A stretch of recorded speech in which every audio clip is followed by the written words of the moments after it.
I'll be honest, I didn't care for Battlefield 1's single-player vignettes dubbed War Stories. Sure, they were fairly well received in 2016, but I thought they were too short to convey any sort of real emotion or have any meaningful impact on the player, and instead they fell into stereotypical buckets like tank level, airplane level, etc.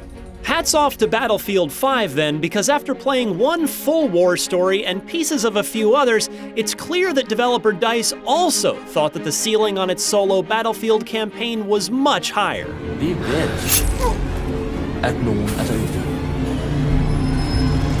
Bare fortæl mig, hvem det er. The tutorial, which I've been asked not to spoil, does a good job of setting expectations for what Battlefield 5's solo mode will deliver. It moves briskly and confidently without overstaying its welcome, but what I really want to talk about anyway is the first full mission, Nordlys.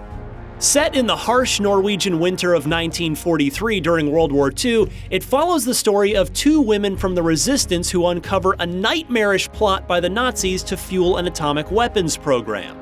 The early parts of the mission both support and encourage stealth gameplay, including the stash of a half-dozen knives you carry that can be used to silently take out potentially noisy and definitely lethal Axis scumbags. Things can get loud, of course, but only if you choose to, or if you fail in your stealth attempt. A later escape sequence on an absolutely frigid frozen lake in the middle of a windy snowstorm at night has you darting between the fires at Nazi campsites for warmth, but not without having to figure out how to deal with the occasional occupants of said campsites as you do so.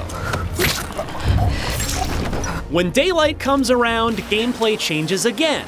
You're perched atop a mountain, skis affixed to your boots, and you whisk down the snowy slopes and into a gameplay sandbox featuring a shipyard, a town, and a command outpost.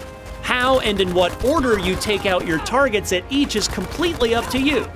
For instance, at the command outpost, one burst of gunfire from far away was all it took. In the town, I circumvented as many of the bad guys as I could before things got a little messy. And at the shipyard, things got messy very quickly and I barely survived. And even after all that, the war story still hadn't ended, in a good way. A long drive and a very personal conflict lent a healthy dose of drama to the Nordlys experience. And the lack of any English dialogue whatsoever in the entire mission, everything is either in German or Norwegian,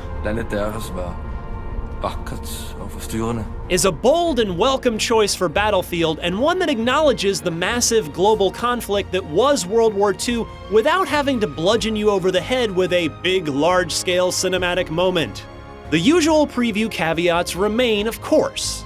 Developers will always put their best foot forward at a preview event like this, and I have yet to see a substantial chunk of the other war stories, but I've seen enough.